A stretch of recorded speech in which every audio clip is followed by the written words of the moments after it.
Welcome to another episode of our SaaS Story podcast. I'm your host, Ash, and this is a show where I interview proven founders and industry experts who share their stories, strategies, and insights to help you build, launch, and grow your SaaS business. In this episode, I'll be talking to Justin, who is the co founder of PickFu. PickFu is an innovative DIY consumer research service that democratizes enterprise grade market research. With access to 10 million US respondents, PickFu enables businesses and individuals to gather both quantitative and qualitative feedback on various aspects of their products and businesses. From product branding to product design to marketing creatives, PickFu functions as a digital focus group, allowing users to test images, video, and tests within a private sandbox environment. Renowned mobile game companies rely on PickFu to test app icons, game UX, and characters, while leading retail brands utilize it for testing product design, packaging, and imagery. I hope you enjoy it. Great. Justin, welcome to the show. Yeah, thanks for having me, Ash. Awesome. Do you have a favorite quote, something that inspires or motivates you that you can share? I'm probably gonna butcher it, but the one about the man in the ring, you know what I'm talking about, where it's about being in the ring as opposed to be a bystander. I forgot what the exact quote was, but I think entrepreneurship is something that needs to be experienced and not really too much read about. I think too many people like get in their own heads and don't just go do it. And it's easy to criticize and kind of like poke at, poking holes at other people's businesses. But until you've done it for yourself, it's a different journey. Indeed, indeed. I like that. I like that. Yeah. Great. So, can you give us a sense of, like, tell us about PickFu? What does the product do? Who's it for? And what the main problem you're helping to solve? Sure. So you could think of it as a digital focus group. We have these very short form surveys. So a single question, and then you upload some creative assets if you want feedback on them. So, for example, if you're writing a book and you want to test out a book title, like which book would you buy, put up a couple titles, and our audience will go out and pay people to vote on which one they like, give their demographic information, and most importantly, they'll give a written explanation why they made that choice. And so all of this is very fast. So it happens within a matter of 30 minutes to an hour. And so you're now able to kind of get out in that, proverbial coffee shop and like get feedback from your target audience, which is so important when you're validating ideas or anything. And so, yeah, it solves that problem of gathering target customer feedback to um, validate anything along the product spectrum. So it could be as early as an idea, like, hey, would you be interested in a solution that does this? All the way down to like marketing creatives. We'll see people pre-testing Facebook ads or, things. Awesome. Awesome.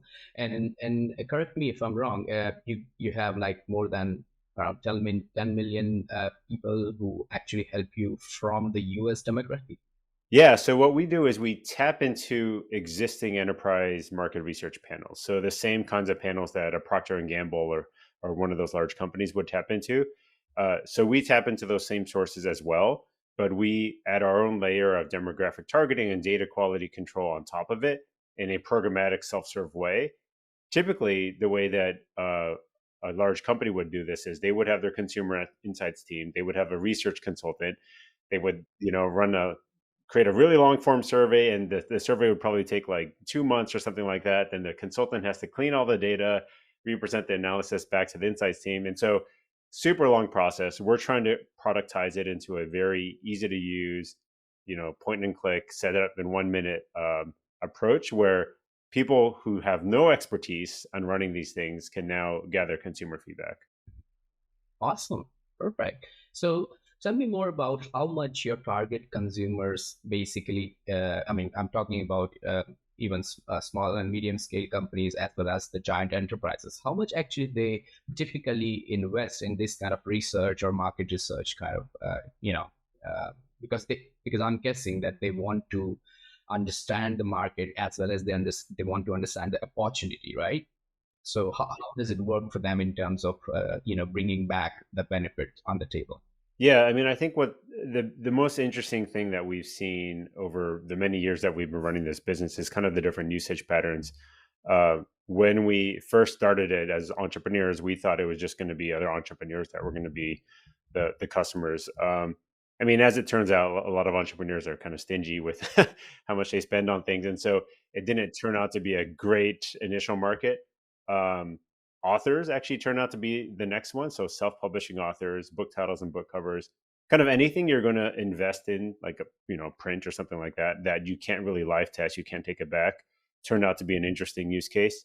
The only issue with that is that you don't typically write a lot of books at a very high frequency, and also they're kind of consumer, like more instead of a business. They're more of a consumer type of buying pattern. So um, our target customer profile now is a little bit larger. So, like gaming companies, we have a lot of large mobile game companies, and then brands. So, people who are selling on Amazon, on Shopify, all those companies are making large monetary investments into software development, or they're buying products overseas, and every decision they make could be tens of thousands of dollars, right? And if you get the decision wrong, it's a huge impact. And so the customers that we'll see, they typically run quite a number of polls to validate design decisions, and then iterate on designs as they're doing it, because it is so rapid.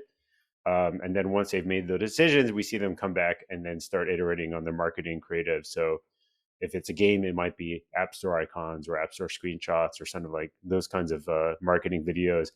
If it's a product, it might be the Amazon main image, or like all those other images that are in the gallery, or the bullet points, all that kind of stuff. So um, it becomes a high frequency use product for the right type of customer. For the wrong type of customer, or not the wrong, but less ideal customer, like Yeah. authors, it's kind of like a few times once a year, if they are even that prolific of a book writer.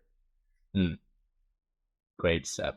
So I'm guessing that if I'm running a gaming company and I am launching, let's say, one more level or a set of weapons, I would come to you and then I'd say, Justin, I have like 10 weapons created by my designers or my gaming developers.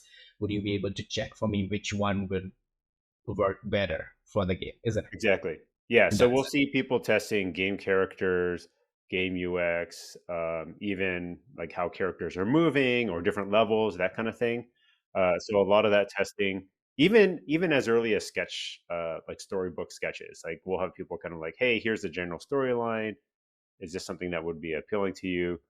And then sometimes we'll see competitive tests as well. So like maybe you're creating a solitaire game and you're trying to dethrone like the top solitaire game, right? So maybe you want to get feedback on. I think my UX is a little bit better than that one, and so a lot of interesting ways to do it. And the most important thing is that you're getting written feedback. Why? So people are explaining like, oh, okay, I really like how you put the button here. Awesome. Awesome. Great. So, so can you give us a sense of the size of the business? Where are you in terms of revenue, number of customers, size of team, etc.?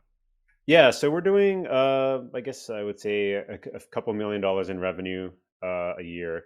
We're at about 16 people, self-funded. So we started this as a side project, like I said, years ago, and then it kind of grew organically until about 2019, and then we decided to.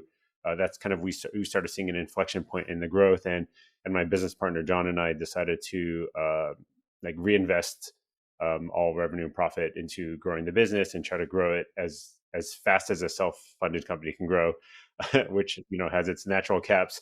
But so we've been hiring since then, and trying to flush out the product and increase our marketing efforts. Awesome. Great. So I want to dig into that. I want to, unwrap this story. So tell me more. What you and your co-founder were actually doing before Yeah, you got, PickFu thing.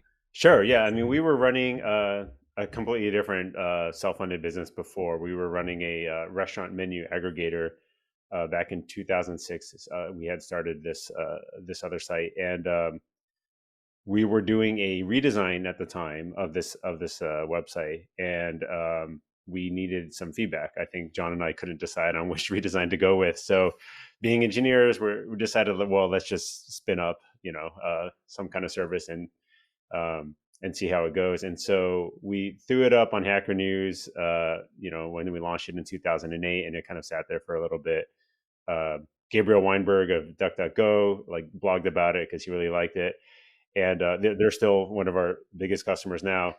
And we just kind of left it there, and it went through this evolution of different customer use cases, right? Like we had the authors, we had some game companies, we had some general software, insurance company. It was very interesting to kind of see them come and go, and then try to understand what usage pattern actually was ideal for building a business on. And it wasn't really until e-commerce came along that we found kind of a customer profile that had um, the right amount of usage and kind of business savviness, because B2B is going to be a little bit more lucrative than B2C. And you also, for our product, which is not traditional SaaS, it's more consumption based, we did need to see enough points that you needed to kind of test things, right? And so smaller companies or less ideal customer profiles would have you testing maybe once a year, every few months, but that's not great to build a business on. We found that e-commerce companies that were shipping a lot of different brands, a lot of these companies that sell online typically have a lot of different product lines, so they're constantly working on new products, or variations of products, or color variations, or marketing assets. So there's always something interesting to test. Okay. So your ICP was basically these e-commerce companies who's launching more and more products Yeah, every quarter or something every year. exactly. Okay, great. And as you mentioned that you and your co-founder, you're both engineers, you're both come from technical background. Yeah, we're both engineers. We both Mhm. did computer science at Berkeley, and I know they always say that's not the right way to do it. You're supposed to have a balance in the co-founders, but somehow it works. And we both have kind of mutual interest in trying all the different things. So while we're both technical, we both dabble in sales and marketing and operations, whatever it is. So it's worked out. Yeah, why not? I mean, you know, it's only, I was reading the other day an article and I found out there is only 1% software developers among 8 billion people on the earth. Wow, Well, interesting so stat. that's, so when I got to know about it, I was like, okay, that's something interesting. Yeah, yeah, yeah. Yeah. So yeah, so that's good. That's good. So tell me more about when you started PickFu. I'm sure as a founder, everybody struggles with getting traction at Yeah. the first instance. So what strategies you used in order to get more traction on your portal or your landing page? Yeah, that's a good question. Yeah, so like I said, we kind of threw it up, and the Hacker News approach, I think, is everyone's first approach, and you hope that it leads to lasting traffic, but it never does. Um, I think the challenging part with our service was that it was not something that people were necessarily looking for. So it's not like a project management software or something like, oh, well, I need a to-do list. Like I'm going to go search for it. So what worked for us, and what we still lean into is leveraging other people's audiences. So the affiliate channel, or affiliate slash key opinion leader of influencer approach. So not necessarily like traditional spammy affiliate, not like coupon sites and things like that, but people who actually had an audience. So maybe they had a blog or an e-course or a podcast or something like that, where they're teaching their audience something, right? So in the beginning, for self-publishing authors, there's a lot of book marketing um, influencers, and so they're teaching other self-publishing authors the ins and outs of how to market your book, and all these things. And so those were a great first avenue, because those audience members are consuming everything that person puts out. And so the same goes in the e-commerce space, where it's a booming space where everyone wants to learn how to sell something online, whether it's drop shipping or Shopify or Etsy or Amazon. And so there's a lot of educational resources, and so we lean pretty heavily into building affiliate relationships with those content creators, getting onto their podcasts, and tapping into their audiences to build exposure to PickFu. Yeah. So you were actually were you actually paying them off in upfront, or it was just normal affiliate program then? Normal commission based. Yeah. Normal commission based Yeah. program. I mean, Okay. it is difficult though. I mean, I think in the beginning when you're not known and you're reaching out to people, then, obviously everyone's going to be a little bit skeptical and like, why should I promote you or whatever it is? So it does take some time to build up some credibility. And a lot of times what we did was, hop on a call and try to prove that value to them, like use the service, give them free credit so that they can experience it for themselves.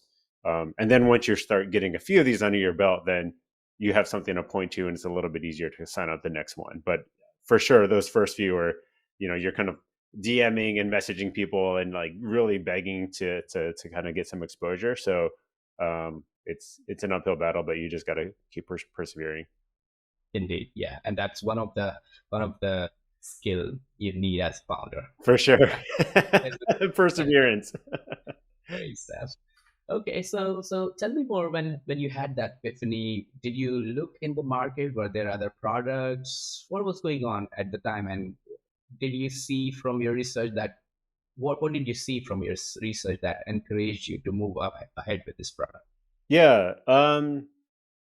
We started seeing a fit in with our product, and when we looked, we kind of only saw more upmarket, more complicated enterprise solutions, and so that led us to believe that there was kind of a market for the SMB self serve market, especially when a lot of them actually did these things where they had a really hefty annual subscription, like kind of blockers. Like you had to be on like this expensive annual subscription even to access the platform because they were selling to more corporate type customers, and that's easy money, right? And so even removing that simple barrier was kind of a huge differentiator. And so yeah, we did see like this opportunity to carve out a space where people who weren't enterprise companies still wanted to have this kind of software, and we kind of fell into it, right? We weren't coming from a background of market research or anything like that, but once we started seeing how people were using it and then hearing their stories from our customers, we kind of realized that, oh, this is actually a DIY version of, what larger companies are doing. And so then we started doing a lot more research into the space and trying to understand, okay, how do we then tailor this enterprise grade market research that they're doing up here and bringing it down to everyone else? Obviously, you don't need to bring everything. All enterprise features aren't necessary for the SMB market, but kind of what are the more important things to cherry pick? Got it. Got it. Okay. So you basically understood where was the gap, and then you utilized that gap while That's you right. were launching product. Yep. That's good. That's very very good strategy. Um, so let's move on further from there then. So I'm guessing that when you started getting traction, started getting maybe initially small customers. How did you approach for larger enterprises? What was the strategy at that point? Yeah. So what's always been interesting is that we've never done outreach to larger enterprises, but they've always found us. And so um, we've been kind of pulled up, not kicking and screaming, but like, like, somewhat against our will into enterprise procurement processes and like security audits and all that kind of stuff. And it definitely is like a completely different sales cycle and a different model of interaction. Um, I think it's just forced us to become a little bit more grown up. We recently got our SOC 2 certification. So, that was one of the things. We built out a customer success team that kind of deals with our medium to large customers and kind of shepherds deals through procurement and all those legal hoops, and then also does kind of account based check-ins on some of our larger customers. And so the core product I think remains the same. Where we try to build in a little bit more kind of like grown up SaaS, like the more team functionality and like reporting and all that kind of stuff. But we're definitely hesitant to allow enterprise to dictate the roadmap, um, that would veer us a little bit too much in the enterprise way, right? Like we're trying to make sure that whatever we build adds value to the 80% of our customer base, which mostly is going to be SMB or mid market. So It's definitely an interesting balance because we want to maintain that accessibility and ease of use for everyone, but they'll find a way to, appease the enterprise people who also find value in it. And it's funny because they do find value even though there are large companies that have consumer insights teams. But what what they discover, or what we've discovered, is that when they have these small questions, like maybe, hey, I'm creating a Facebook ad, or I want to adjust like this, design, and they go to their consumer insights teams, that team says, oh, this is way too small for us to launch a project around. Like, no, we're not going to help you. So they're kind of like, out of luck. Yeah. So it kind of opens up this opportunity for the people who are actually trying to do work to get micro feedback on things. Otherwise, they're just flying blind like the rest of us were. So Yeah, it's yeah. funny. The very niche a gap in the market Yeah. for enterprise level. I mean, funnily, we have different kind of certifications here in Europe, as you Hmm. already know. So do these so okay, I'm guessing that you have a lot of content out there now, which is like ranking on Google or Hmm. different search engines, which actually brings a lot of enterprise customers or SMEs to your portal. Is that correct? Or Yeah, I mean, we also do content as well. Like we put out blog content. We also generate videos and that kind of stuff as well. So and yeah, maybe to where you're going, probably about half of our customer base is actually outside the U.S. Because we started with a U.S. based panel. Um, Businesses who are selling into the US actually get more value from like other US businesses selling to US people, because those people assume that they know everything. But if you're a Chinese seller or Chinese mobile game company, or a company in Europe who's selling products on Amazon to US consumers, that feedback is even more valuable to make sure that your product resonates and your marketing resonates. And so yeah, about half of our customer base is international, and so we've been building out our international success team and localizing the app, and it definitely brings a kind of a whole slew of other considerations. awesome. Oh, that's really good to know because um, most of the time what happens is when we are dealing with enterprise customers, they straight away come to you and they say, oh, do you have SOC certification Yeah, or something like that, and you say, oh, what is that? I mean, I'm yeah, talking about yeah, for starting point for founders, and then eventually you get to know, and then you have to do, oh, we have to get that certification in order to serve these customers, yeah. even though our product is comfortable enough to handle that kind of traffic or load, but still it's just a legal thing in place. Yeah, and it's not a trivial decision either, because I mean, going through SOC 2 certification is kind of like a burden, right, on the organization, and you're kind of putting all these controls and processes in place. So it's definitely something that founders shouldn't take lightly or just do just because one customer asks.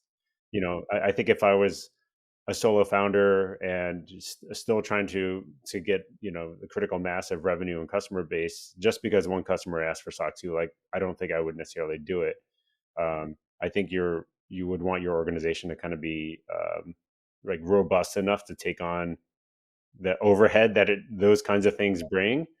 And I think what's also been interesting with enterprise is that, at least in our case, enterprise, the amount of work to the revenues, it may seem like it's going to be like, the revenue is going to make it worth it, but like, we actually have a lot of SMB customers who drive way more usage and have like no issues. We don't even talk to them, right? And I think that's becoming more the case as more businesses are coming from the ground up, and there's a lot of successful businesses out there that aren't at the size that they have to have all this regulation and control in place. And so just chasing enterprise because you think enterprise is going to be like the be all end all of revenue is like not really worth it, I think. Got it. Great. So let's go back one step and Mhm. then talk more about you, your co-founder, and your team. Sure. uh, Most of the time I get to know about, we have a really big community here in London, and Hmm. we have Y Combinator offices here. We Europe wing. We have lots of other VCs like Rocket, etc. And I keep attending these events there, and I get to know about these new startups all the time. That when you start up, you build your team, the decision making process gets tougher and tougher, Mm, because it comes in your life at the point where it is the most difficult part. yes. So yeah, how do you streamline your decision making between you, your co-founder, and your teammates? Yeah, I guess that's difficult, especially at the different phases of growth. I mean, I think at this point now we kind of have a few managers underneath us and a bunch of individual contributors, and so we're kind of changing the cadence to more of a like quarterly OKRs and a little bit slower but with deliberate pace, I guess. Is I think when you have more people involved, there's some organizational momentum that's difficult to shift, and you also don't want to shift it too much, right? I think there's um, a habit that we've been trying to break as founders is we're used to moving very fast and pivoting like in an instant, which can be extremely disruptive to an organization and like individual devs or marketing folk who think that their job for the given week is to do X, Y, and Z, and then you come in with you're like, oh, I got this new idea, like, hey, let's try this, and that's incredibly frustrating. So I would say that our decision making has slowed, become like more measured, I suppose, um, and mainly to protect the integrity of like the organization and its pace and everything like that. I'm not sure if that's the question you were asking, but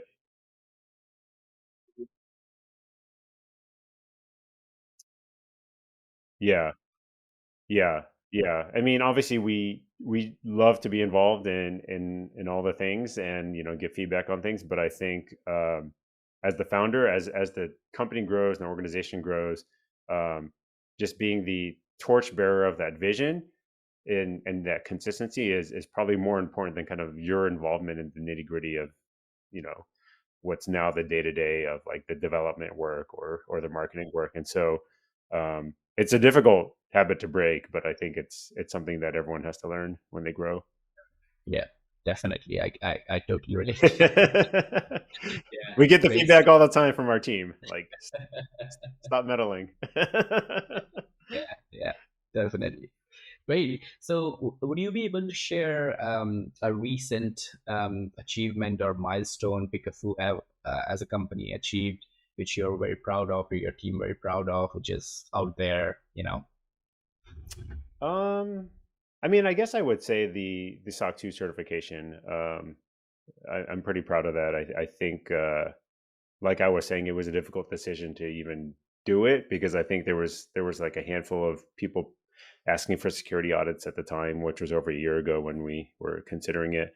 So, the cost involved is high. The amount of effort it takes each individual employee, because it's not just for people who don't know, there's quite a number of things that you have to do, especially around individual employee, like computer security and having them do trainings and all this kind of stuff, in addition to having processes set up internally. And so um, it was quite a bit of lift, I would say, internally, and to finally get over that hurdle and get our first, certification report feels good. And I think the larger deals should hopefully go smoother now. And I think the team is in general just doing better about closing larger corporate deals now that we've had quite a number under our belt. So it feels like an interesting maturation point for the company to be able to handle. I mean, we have many large companies that everyday names, and so it's really cool just being able to sign them up and be considered an established software provider that's good enough for Fortune Fortune 500 companies.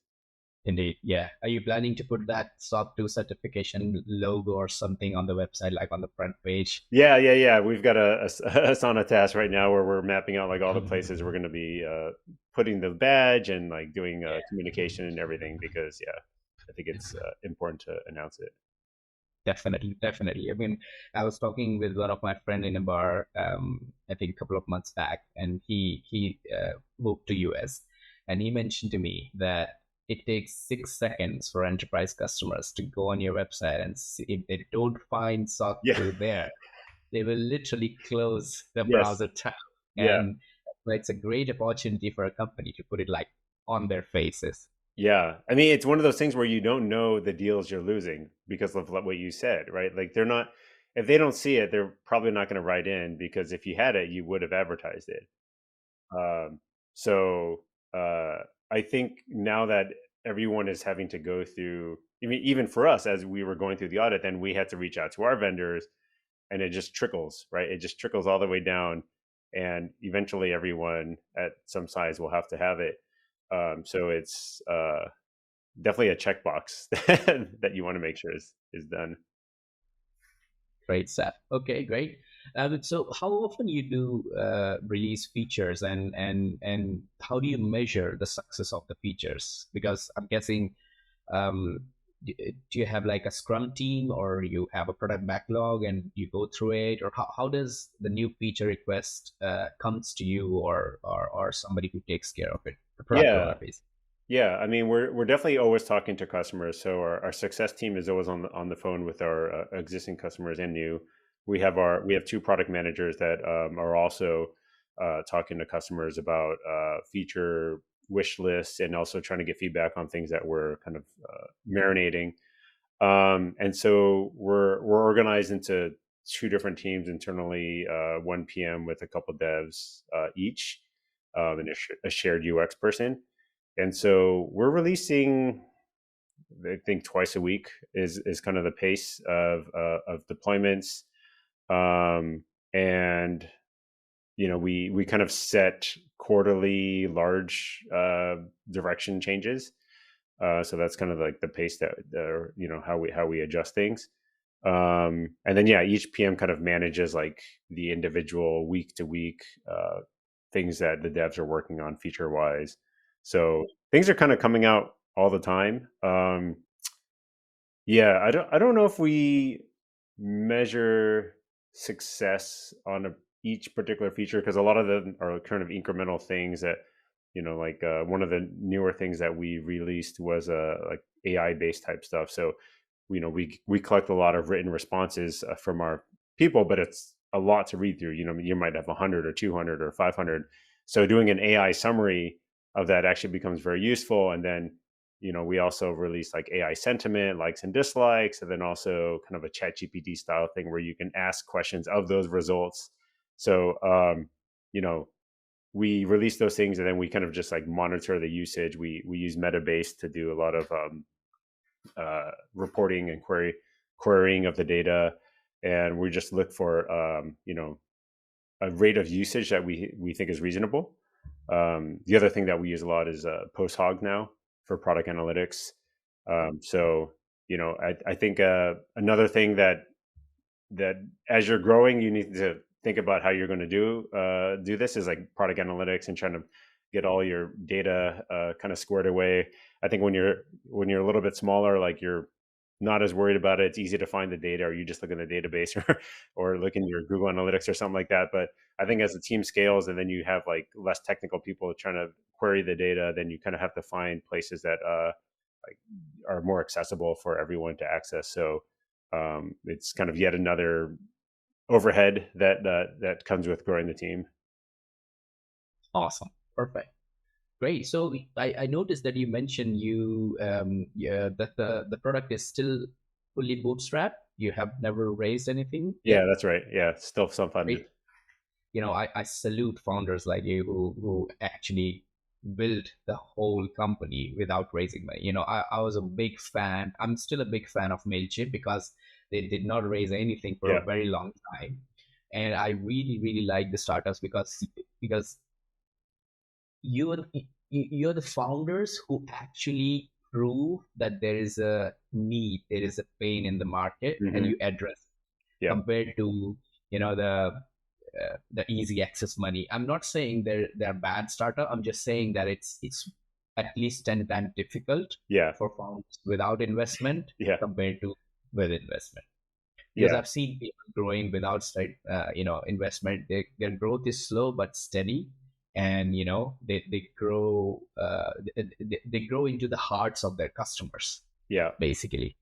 You Yeah, know, you have to uh, be more tuned into to customer satisfaction and like really solving that problem for them. And I mean, that honestly, that was part of the reason, one of the inflections for starting pivoting our focus from our previous business over to this one was we just kept getting so many love letters from our customers about how impactful the data was to making the right decision for them.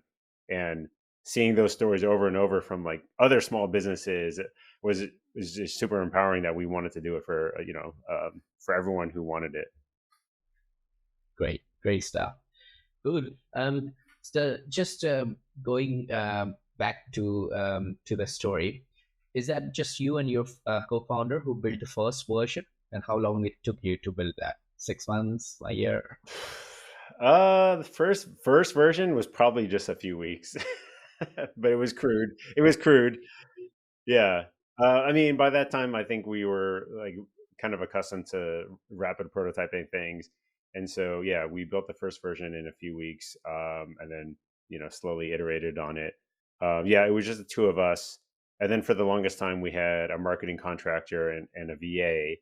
And that was kind of the team for years, until we decided to scale. And then it was interesting because I think the type of team that you build when you're just trying to kind of go more the lifestyle business approach, is very different than the team as you're trying to build it to scale. And so, we kind of had to like change gears in the types of people that we hired, and invest more in people and team and culture. And it couldn't just be us with a bunch of contractors and like task managing, like that wasn't scaling, right? Like you can't just be the octopus with like all these arms. And so, relinquishing control obviously was like a really big thing, and then empowering team members to just kind of act independently, and building a proper company, uh, was a huge mind shift change from what we initially thought we were going to be building for a long time. Because for a while we thought it would just live as like this random side project for a really long time, which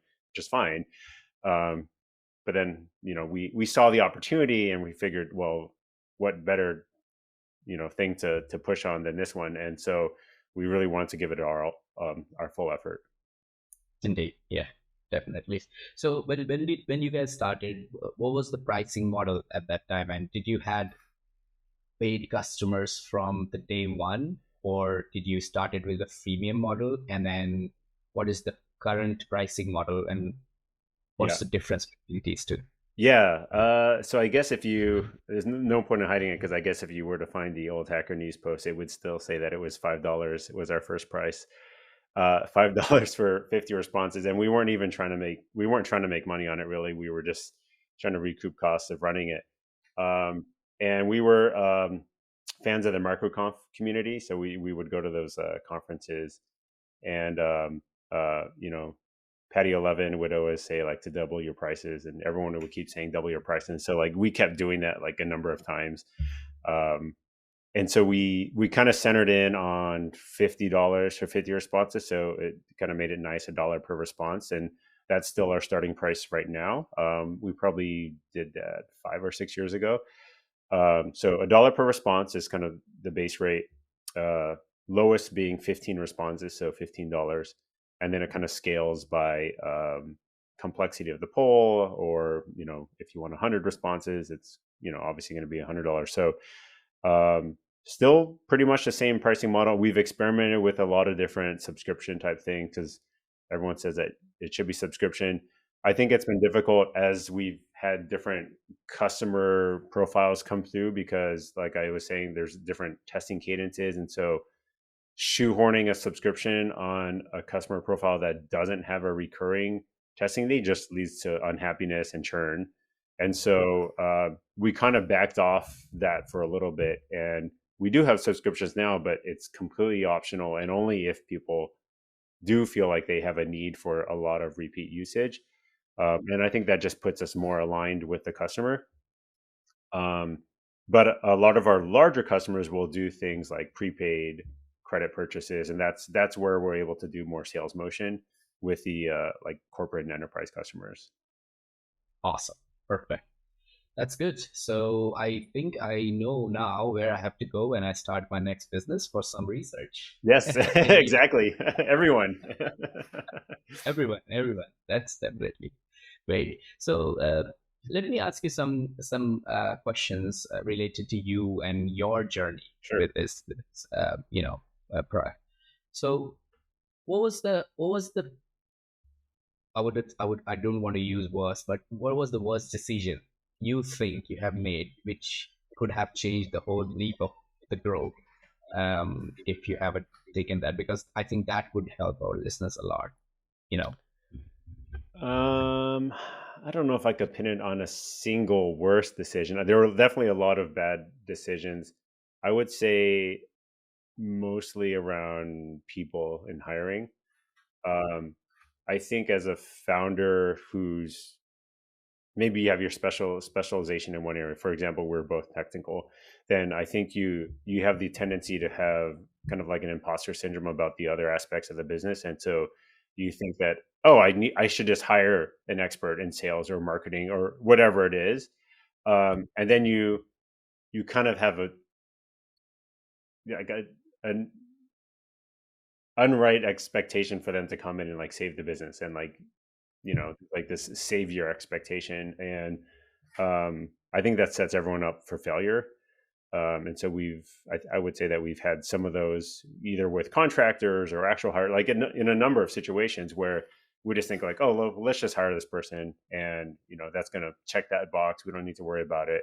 And so, those are really costly. Like I mean, salary hires are super expensive. Contractors, like for a long term, are also very expensive. So those were all, a lot of dollars, a lot of thousands of dollars out the door, which, easily, if we let it keep going, could have, bankrupt the company. So, I think there's a lot of truth to founders uh, should try to do a little bit of everything to kind of learn the space, even if you're not going to be great at sales or marketing or whatever it is. Like, I think it's helpful to kind of understand, um, the motions or the difficulties of those jobs that you're going to be hiring for, so that when someone does come in, you're not just like black boxing it and saying like, oh, well, go do your thing, because then it's going to be frustrating when maybe they don't deliver or they take longer than you think it should, but maybe you just don't understand the job, right? So yeah, that would be my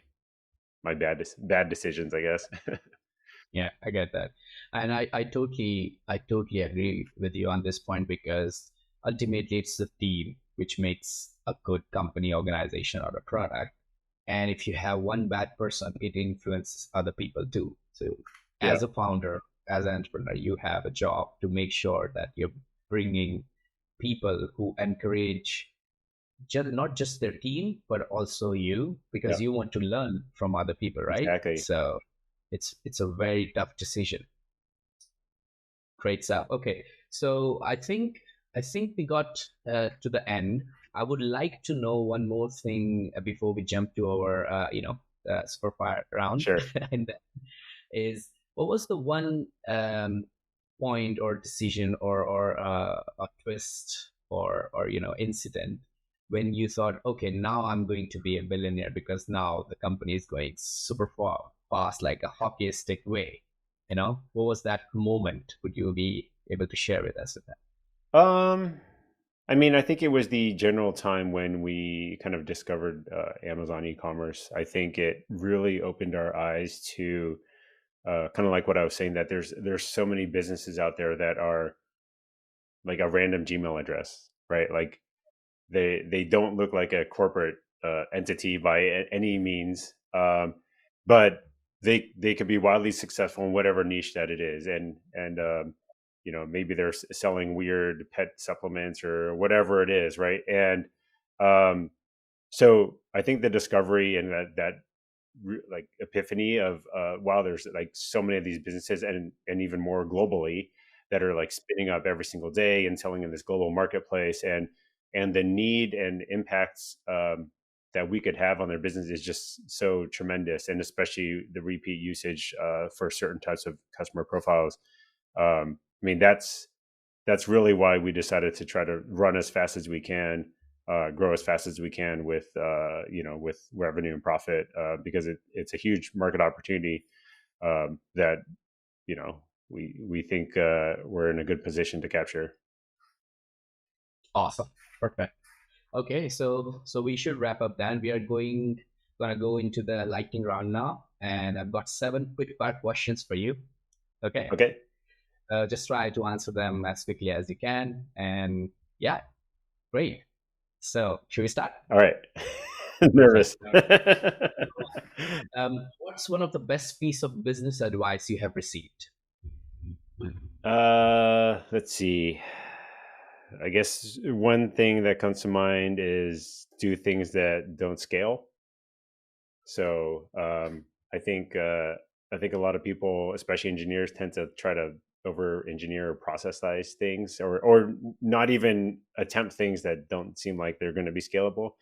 But I think in the very beginning, or when you're starting something, you just have to, you know, get out, talk to people, or manually do something over and over and over. Manually email people, even if it just seems like wildly inefficient. I think it's an important thing to.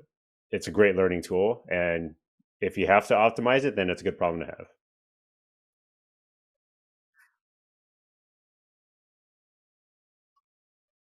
I recently listened to a book called 4,000 Hours, um, Time Management for Mere Mortals, I think. And totally unexpected. I actually didn't know anything about the book. I thought it was going to be another normal time management book, but it was much more about the perspective of life, and it was fascinating. It was a really good book. I think it put a lot of things in perspective, and we're big work life balance proponents here at PickFu, and so I think it really hit home and made you think about like what you're doing it all for, and time management, not trying to do as many tasks, but like think about why am I even doing these, and am I actually focus on the important things. Yeah, okay, great. I've heard about this book before, Yeah, so really good. I'm going to add into my list now. Great. What's your favorite personal productivity tool or habit? Favorite habit, or what was your Or first? or productivity tool? Oh, I see. Productivity tool. Let's see. I guess for work, Airtable.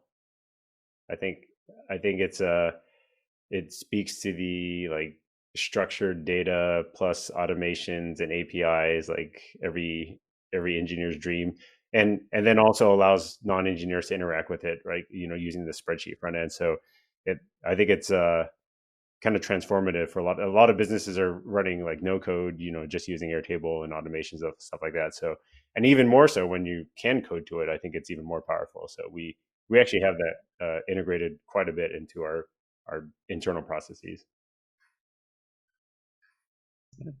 Great. What's one attribute or characteristic in your mind of a successful founder?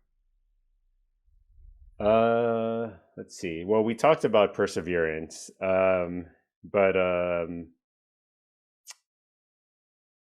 willing to like willing to fail and not afraid of failing. I would say, just having that perspective. I I think too many founders or want to be founders psych themselves out about failure, or I won't be able to do this, or like there's so many hypothetical. There's a million things stacked against you, and and no sane person should actually do it. But I think founders kind of don't care, and they just go do it anyways, and they find a way to make it happen. So Definitely. Great. So, what's a new or crazy business idea you would love to pursue if you had the time? new or crazy business idea, huh? It's kind of funny because I think as we were building this and other businesses, like we would always have that entrepreneurial ADD, and we were spinning up so many different random things. Um, but it's funny because I think as we've been so focused on PickFu, like I don't want to say it killed it, but like it's tempered tempered the ADD to be more focused. So I, honestly haven't had much opportunity to think about other opportunities. I would like to see more stuff, uh, actual use cases around crypto, and I think it, it's kind of frustrating that it kind of like went high, got hyped up too much, then it kind of like flamed out a little bit without some of the more practical uses of like smart contracts and everything like come to fruition. So I think something in that space I think would be kind of like a next interesting thing to explore. Okay, great stuff. What's an interesting or fun fact about you that most people don't know? Huh. Let's see. I don't know if it's fun, I guess, but I enjoy, smoking and grilling meat. So, that's kind of a random hobby. Yeah. Cool. And finally, what's one of your most important passion outside of your work? I guess most of my time is just spent with my raising my kids. So, kind of talking towards a work-life balance. My wife works full time, so I'm the one who drives the kids to school and all their activities and kind of like parent them throughout the day as I balance working here in my home office. So yeah, I mean that's the biggest priority is just trying to make sure that they're raised correctly and I'm involved in their activities and helping coach their basketball teams and all that kind of stuff. So that's where all of my energy goes outside of work. Great. I'm guessing you're buying lots of Jordan shoes then. Oh my god, we just bought new shoes like 2 days ago. I'm like, man, these these are so expensive. I know the feeling. Great. Well, Justin, thank you so much for joining me and sharing your story and packing the last years of building this business and some of the ups and downs along the way. So if people want to check out PickFu, they can go to pickfu.com Yep. and also find you. Can they find PickFu on App Store or Android Store or? No, it's just on the web. Yeah, pickfu.com. LinkedIn is probably the best social channel for both the company and for myself. So you could find Justin Chen there. Yeah, happy to connect on LinkedIn Perfect, for anyone. perfect. Well, great. It was great being, a host with you. It was amazing to learn more about you. And I hope then within few years, when you become a billionaire, I would get you the time as a host and would like to chat again. Yeah, sounds good. Thanks, Ash. Thank you all for tuning into this episode of our SaaS Stories podcast. I hope you found our conversation with Justin insightful and inspiring. If you are a founder or industry expert interested in sharing your story on our SaaS Stories podcast, please don't hesitate to reach out. Simply email me at ash@oddcircles.com and let's connect for a potential interview opportunity. If you enjoyed this episode, make sure you subscribe to our podcast and stay updated on future interviews with proven founders and industry experts. We have a lineup of incredible guests and valuable insights coming your way. Stay inspired, stay motivated, and keep building.